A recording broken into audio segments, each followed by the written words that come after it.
Sounds good. Hi. So, thanks for coming today and chatting with me. I'm so interested to learn more about caregiver burnout. I think it's something a lot of people can relate to, but maybe we don't see the signs and the symptoms and really take into account what we can do to avoid getting to that point. So, I wanted to start off by asking you guys what motivated you to start talking about this and begin your caregiving burnout groups? So for myself, kind of on a personal note, I've had a lot of family members who have been caregivers. So I think just witnessing their own journey as caregivers throughout my life. And then I also work closely with parents of children with autism and other special needs. So I think something that really drew me to want to offer this caregiver support group and with Shaheen is the fact that I don't think there's a lot of conversation around the risks of burnout for caregivers. Thanks, Adam. Yeah, so Adam is our specialist for caregiver support and caregiver counseling at Holistic Healing. And so that was one thing we knew he had the expertise to really help people with that. And then just personally, actually, over the last year and a bit, I have a kid who started to feel sick about a year ago, and I saw him change and change and change. And I had to have that transition myself, moving from mom to caregiver as well. And during COVID specifically, Adam and I were talking about the strain that was on caregivers because of COVID, the lack of resources, the lack of supports, and really that informal support being taken away. And so we were brainstorming ideas that might be helpful. And the thing that we came up with was this caregiver support group, because we wanted to find a place that those informal supports could be mimicked and as well empower people with the tools and strategies to be able to take on the challenge. Right. That's interesting. Can you tell me, you just said that you went from parent to caregiver. Can you just touch on the difference between the two? Because parenting is caregiving, right? But yeah, definitely. And it is to some degree, but I think for me, there was this big shift in what I had to do for my son, because he's 6. And when he started all this, he was just over 5.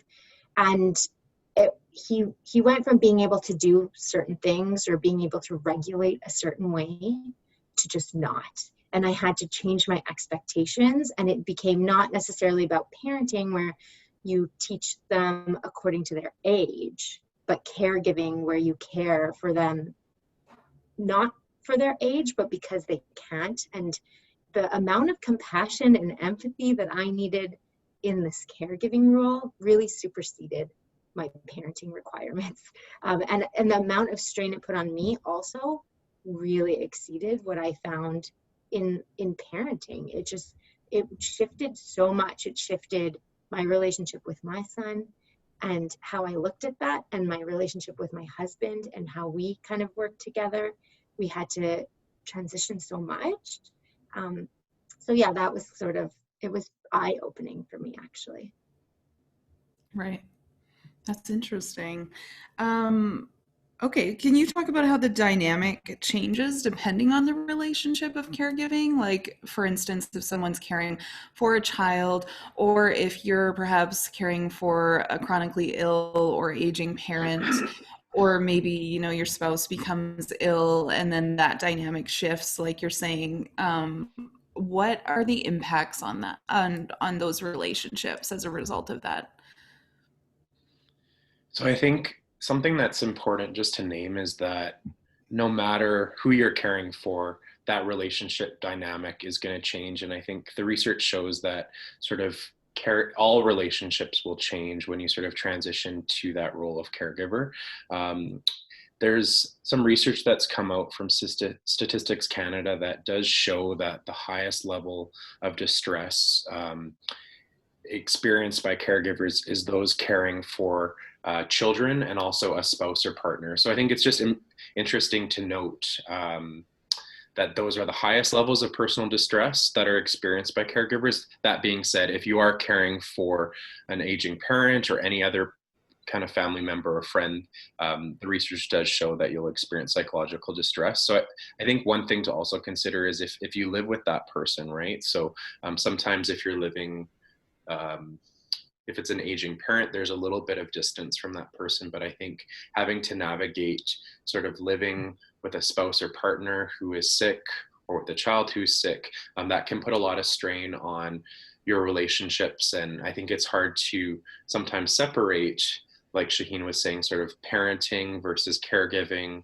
or even how do I be a spouse while caring for a child, that kind of thing. Right. It almost shifts the expectation. Like, in a way, for me personally, I felt, even though I know the child I imagined I was having before my son was diagnosed with autism, I had to kind of grieve the child I thought I was going to have, even though that's not a real person. And those people may never, your children probably will never become who you think they're going to be and all that. But yeah, I went through a grieving process, and I think that was sort of not so well received by other people. Like, it almost felt like other people thought I maybe loved him less, or and I was just taking that in personally. And that's probably not really the case, but is it true that maybe we have to go through sort of, the loss of a marriage that we thought we were going to have, and then all of a sudden your spouse becomes ill and you don't get to maybe travel or go on the romantic dates you imagined in your mind? Like, is that grieving, or is that something else? I think No, that's we absolutely, oh, sorry. go That's ahead. absolutely grieving. And I think that was to Adam's point where we see the highest level of psychological distress in caregivers who are caring for their kids, and caregivers who are caring for their spouses, because the level of grieving in that often is higher. Like you said, Kathy, you had to kind of grieve a future that you had imagined, and that isn't necessarily the case. And that doesn't mean that you do love your son less, or that you don't imagine a new future that is beautiful, but there is a sense of grief in letting that go, in letting those expectations go. And you need to go through that before you can get to finding the beauty that is. Because if you try to skip that step, you skip the acceptance. Right. So that's something we can tell friends who are supporting someone through this, that it's a normal reaction and it's necessary, and to just be maybe a shoulder to cry on. Or is that how we can support our friends who are maybe going through something distressing like this? What's the best way to help them? Absolutely. I think, just like you said, Kathy, allowing our friends who are caregivers to know that all reactions are normal, and grief is absolutely a part of being a caregiver. So I think there's sort of this stereotype that grief is sort of just the end of something, but I think COVID has also created a lot of anticipatory grief for us. So even just in our own lives, sort of a lot of things that we had planned have unexpectedly been sort of taken from us, that sort of thing. And then in that transition from sort of individual to caregiver, there is that imagined future. There's sort of changes in a relationship, and it can be a lot of changes to sort of grapple with unexpectedly while you're also trying to become comfortable with the role of caregiver. So I think when you're supporting somebody who is a caregiver,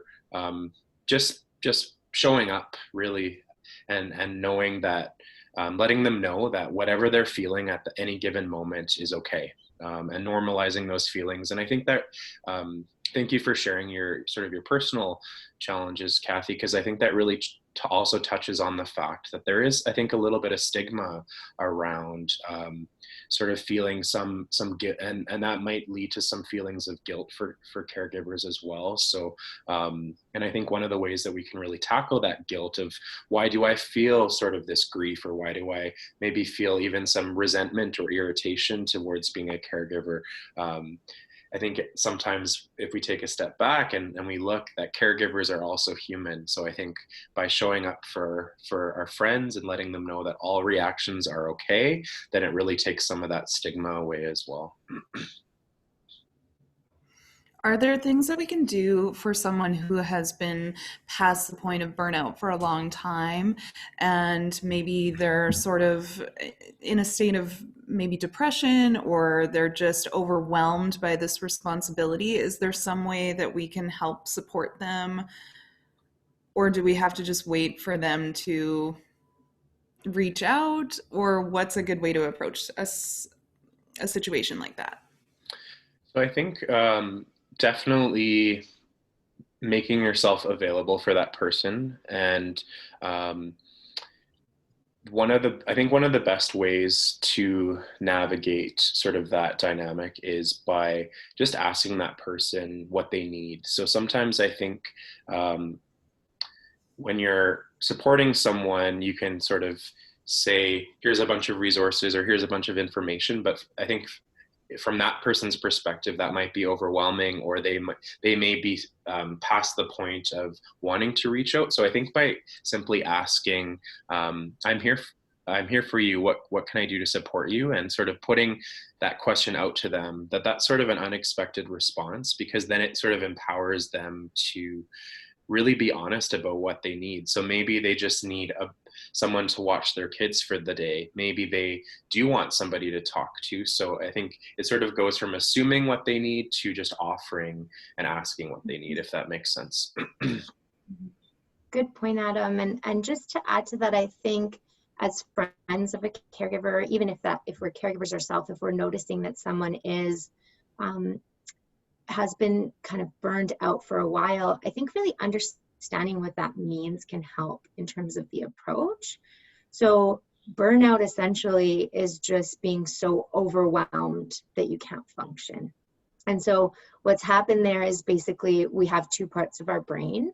One is our thinking part, and then this is where we react when we're overwhelmed, whether that be fear, or in the case of burnout, it's just so much on your plate that you can't think straight type of thing. And that's why with burnout, sometimes if it's gone on for a long time, like in what you've talked about, Kathy, that what that means is they're thinking from here. They're thinking from this part of their brain where they don't have access to rational. And you can then see that they probably need help taking some stuff off their plate before you could even have the conversation of, hey, what can I do to help? And so finding ways to take stuff off their plate, even proactively. We do this really good for new moms, right? Because new moms are caregivers too. They're taking care of something that can't do anything for themselves. And what do? We show up with food. We ask them if they need help with their laundry. We clean their house. We take care of that. We hold the baby while they nap. And so when we see someone who's been in that caregiver burnout for so long, I think we can kind of almost treat it like that scenario where it's like, okay, what can I take off this person's plate? And then also, like Adam said, like open the door, talk about it, make sure that they know that you're available to them so that when they're ready and when you've taken off enough or helped empower them, that they can reach out to you and they know that you're a person to reach out to. Oh, that's awesome.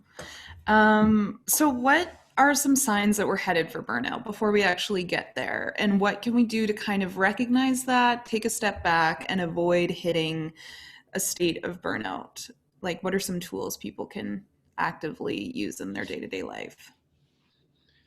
So I think it's helpful to know like what the extremes are, and then one of the ways that we each can, as caregivers, can sort of prevent ourselves from getting to that extreme is sort of noticing our own personal warning signs. So sort of the extreme when we reach that point of burnout is three things. So it's emotional exhaustion. So that sort of exhaustion to the point where we can't function. Daily tasks seem impossible.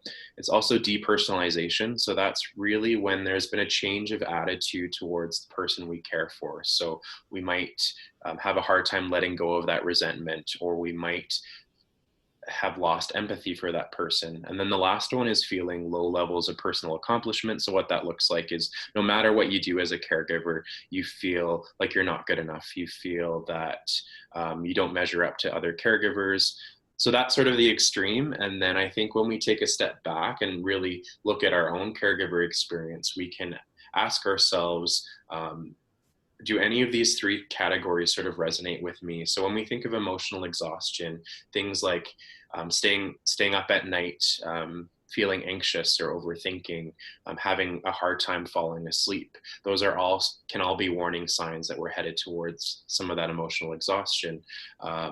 Depersonalization, that can be again, feeling irritated or angry towards the person we care for. That can be a normal reaction, but it's when we have a hard time letting go of those feelings of anger or irritation. Also, lots of negative self-talk, not feeling any sort of satisfaction or joy in caregiving. So I think really it's getting stuck on sort of those heavier emotions. It's having a hard time taking care of ourselves, having a hard time eating, sleeping, just getting through the day. So, and again, it'll all depend on the caregiving situation.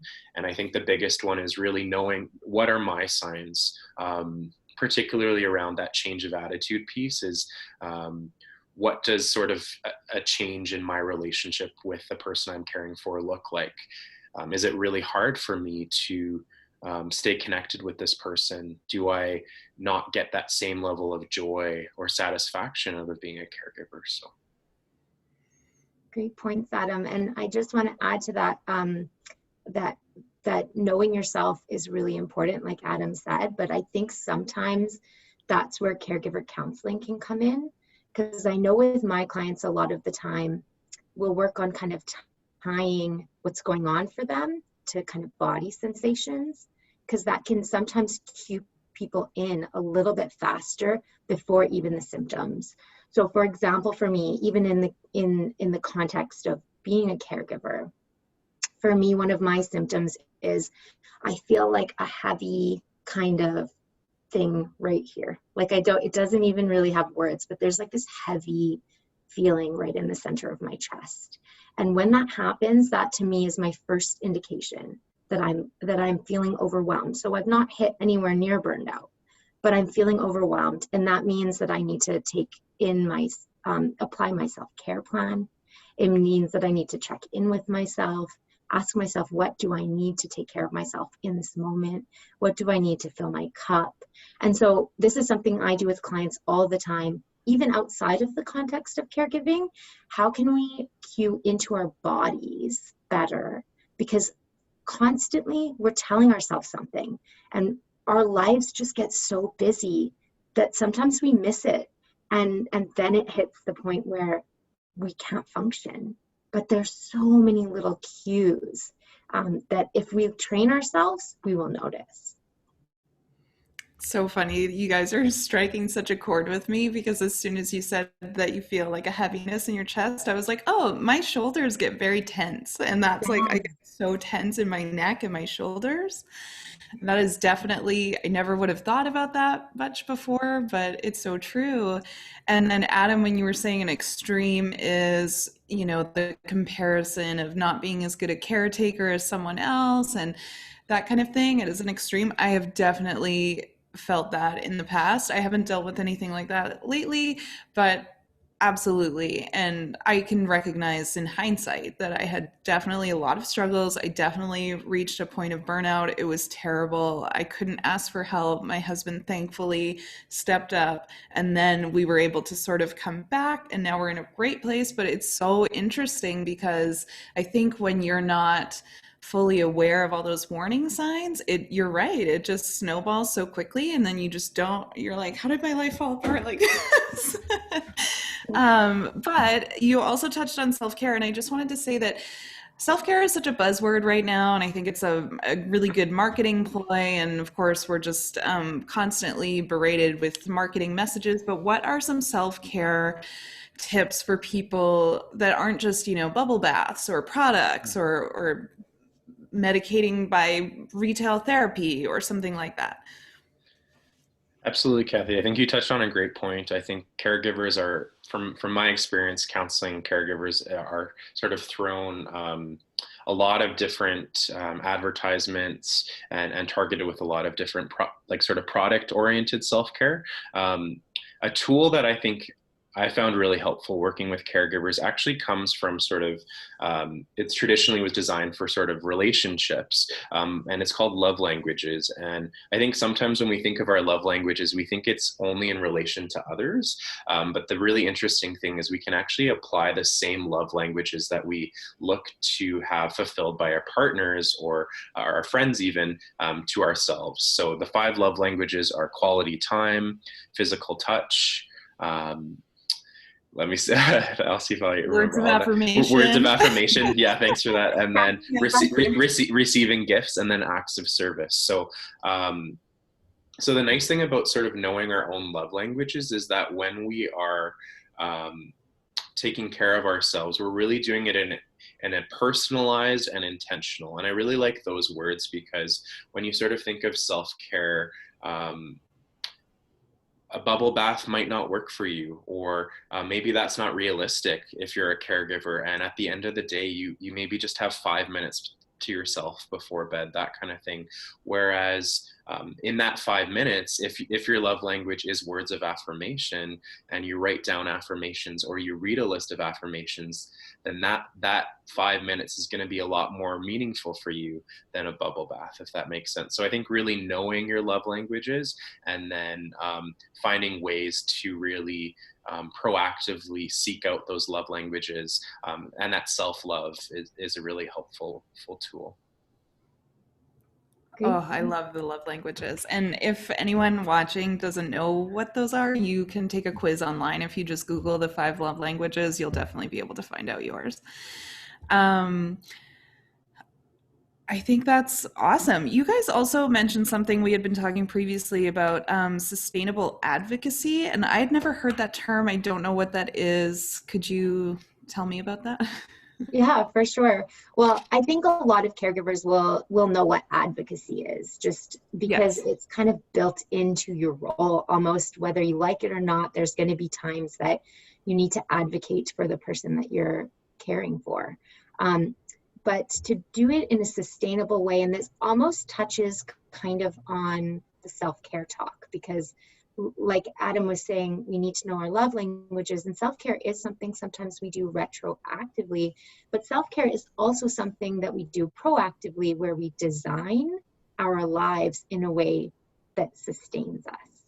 And so sustainable advocacy is the same. To really know yourself, know your strengths, know what you can advocate for, and know when you need to let go. Having clear boundaries around advocacy so that it doesn't cost you so much. And that's kind of how it parallels this self-care. And I know sometimes, even in my own experience, you can't always say no to advocacy. Sometimes, frankly, you just have to do it. But even just keeping boundaries around, okay, this is the time that I'm going to be planning for the conversation, and then that is all the thought I'm giving it. And anytime it pops into my head, I personally, I like this tool, stop thought, and I just imagine a stop sign, stop thought.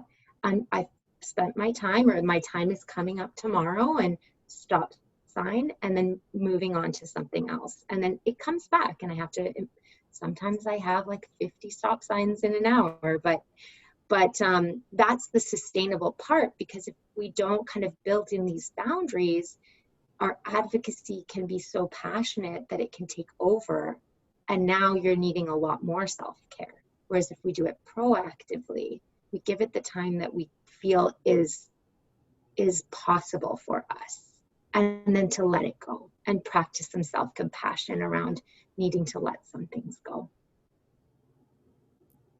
That's great. So what are the benefits of caregiver counseling, and what is sort of the difference between going to a support group of caregiving counseling or versus one-to-one? So I think a big benefit for caregiver counseling that Shaheen touched on earlier is sometimes when life is so busy, and particularly caregiving, sometimes the warning signs we don't even know, right? So I think one of the benefits of seeing a counselor as a caregiver is that you can learn to know what your personal warning signs are. So that could be that heaviness in the chest, or the tightening of the shoulders. So I think one of the really beneficial parts of seeing a counselor is really developing self-awareness. And when you develop that self-awareness, you can really be proactive in terms of knowing when to set those boundaries, knowing when your self-care might be slipping. Counseling is also a really great way to even just talk about an experience in a non-judgmental setting. So, and I think the nice thing about seeing a counselor is sort of there, you can think of it as sort of a neutral person or a neutral cheerleader in your life, who is going to offer sort of non-judgmental support, and even just having your experience reflected back to you. There's a lot of research that shows that sort of hearing things a different way or hearing it reflected back to you can actually help you better problem solve and know how to handle a situation, because you might just be hearing something might just click, and you might develop new meaning or insight into sort of the stressors in your life. And then counseling is also a place where you can learn self-compassion, and the research shows that self-compassion is really, we can think of it sort of as a buffer that helps prevent us from reaching that point of burnout as caregivers. So and then I would say support groups are also really important. And the difference, I would say, between individual counseling is that it's going to be a place where you can really learn lots of strategies, tools. You can have you might talk about previous life experiences that might impact your relationships as a caregiver, whereas that support group is really just a place to feel validated and also to build that community. So I think the word community really is important when we think of support groups, is having a space where there's people who are walking the same journey as you are, and knowing that those reactions that you might feel, some of the guilt, the grief, the anger, that there's other human beings that are living and breathing who are also experiencing those things at the same time. So Totally. if someone were to say, oh, I don't need therapy, I talk to my friend, I trust my friend, they're great, so on and so forth. What do you think are the benefits of seeing a counselor as opposed to just venting to a friend? I guess it kind of ties in with everything you were just saying, but Yeah, good, great question, Kathy. I think our friends are really important too. So I definitely don't want to discount that. Like, venting to a friend is important. And the research shows that when we have those people that are close to us that we can open up to, we increase our resilience. But counseling plays a little bit of a different role. Like Adam had highlighted those benefits. And I think the other one is just that you're talking to someone who doesn't necessarily have this in your role in your life within it. So you can feel really comfortable opening up to them. And counselors also maintain your confidentiality, so you can talk to them about whatever is on your mind. Whereas a friend, you're not necessarily guaranteed that. And then as counselors, we go through a lot of training.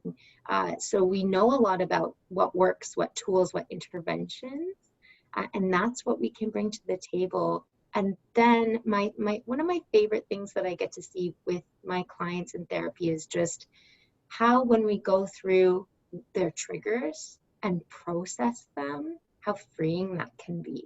And that's something that doesn't happen with the venting session, is really examining, okay, so what about this situation is hard for you? And where have you seen that before? And okay, if we move a little bit backwards, how early did that start for you? And talking about that, processing what might be underlying, getting really to the root of the issue. That is the beauty of counseling. are there common triggers like for most people, or it's very individual and depends on the person? There's a lot of common triggers. I would say a big a big part that we work with sort of at Holistic Healing is sort of attachment triggers. So that's sort of how the earliest relationships in our lives with our parents, with our siblings, with caregivers, how those might show up in our adult relationships. So when you think of caregiving, some people may actually be caring for somebody who, like a parent or an older adult, who maybe they had some insecurity in their relationship as a child. So I think sort of knowing what about our earliest relationships triggers us, maybe it makes us feel anxious or afraid, and then how that might create further overwhelm and anxiety in our role as a caregiver. So I think definitely attachment, and there's different forms of attachment, but sort of the two ones are secure. So that's sort of where we have those emotional needs met and we have that support, and then insecure. So anytime when we don't have our emotional needs met, and then in our adult relationships, whether it's in conflict or even just a certain situation, it's almost like that child inside of us who didn't feel loved, didn't feel supported, didn't feel validated, that can actually be triggered. So I would say definitely attachment triggers is a common one for sure. Yeah, I totally agree, Adam. I do often go back with my clients a lot further than they expect. Sometimes they're like, what? I came in for this. But then we move backwards and we see the themes kind of emerge. And then they start to be able to process and let that go. And to your question, Kathy, there definitely are common themes, but they show up really differently for people. And so Right. even with if two people both deal with the idea like I'm not good enough, if that's the theme, they show up so differently. You need to process them so differently. So there's a little bit of commonality and then a lot of uniqueness as well. That's so interesting. So you'll be offering caregiving support groups beginning next month at Holistic Healing.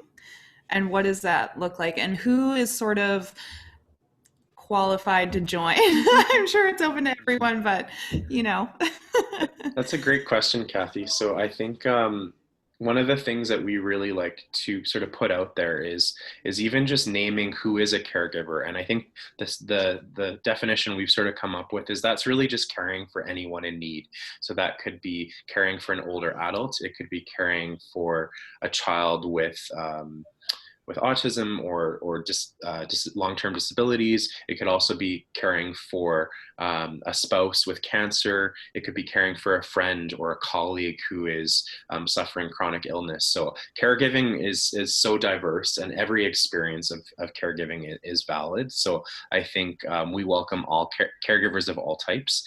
And sort of the benefits of this group is first having that space. And I think one of the words that keeps coming up in the conversations between Shaheen and I is a space of non-judgment. So a space where you can just show up as you are, no matter where you're at in your caregiver journey. So maybe this is your first time being a caregiver. Maybe you've been a caregiver for a lot of your life. And no matter where you are or what your role as a caregiver, you're welcome in this space. So having that environment of non-judgment. We're also going to talk about how to strengthen and honor our relationships with ourselves, with others in our life. We're going to talk about acceptance and how to really normalize all reactions. So we talked today about sort of how grief and guilt, some of those emotions we may feel ashamed of having as caregiver, but those are really normal reactions to being a caregiver. And then we're also going to talk about some skills like self-compassion, which can really help minimize the risk of burnout. That's awesome. Is there anything else that you guys want to chat about today or add or talk about with Holistic Healing? The one thing I just wanted to sort of touch on briefly, Kathy, is I think earlier in the interview you mentioned just about how sometimes when we talk with others, we can feel that guilt, and we can also feel ashamed of having those heavy feelings. So I just wanted to mention that counseling can also be a really important place to have to be able to process some of those heavier emotions, to learn to accept them. And also having, I think, that neutral person to discuss those heavier emotions with can help you feel validated. So I think when you're sort of dealing with guilt and grief and negative self-talk, I think just having an experience of having someone who really offers you that time. And even though our friends are a really important support, I think the benefits of seeing a counselor as a caregiver is that that's really your time. So there's no one who has sort of a biased stance or may minimize your pain or your feelings. It's really your time to just talk about, these are my triggers. These are my stressors in my life, and then to learn new skills to cope with them. Yeah, I, in hindsight now, recognize any negative reaction people had to my sadness or guilt or upset or anything. It was only unconditional love for my son. And they really, I think, became sort of defensive of him, right? Like, well, and they really wanted to take a stand for him, which was beautiful and wonderful. And I have a really amazing group of people around me, and he does as well.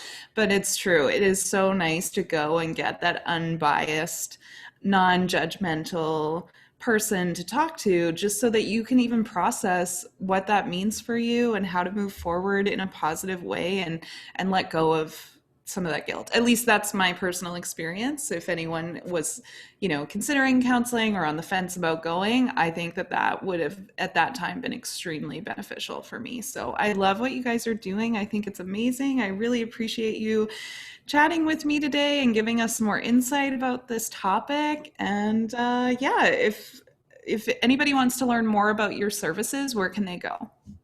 They can check out our website, holistichealingedmonton.com, and we're also on Instagram and Facebook. Perfect. Well, it was great chatting with you today. Thank you so much. Thank you, Kathy. Thanks, Kathy.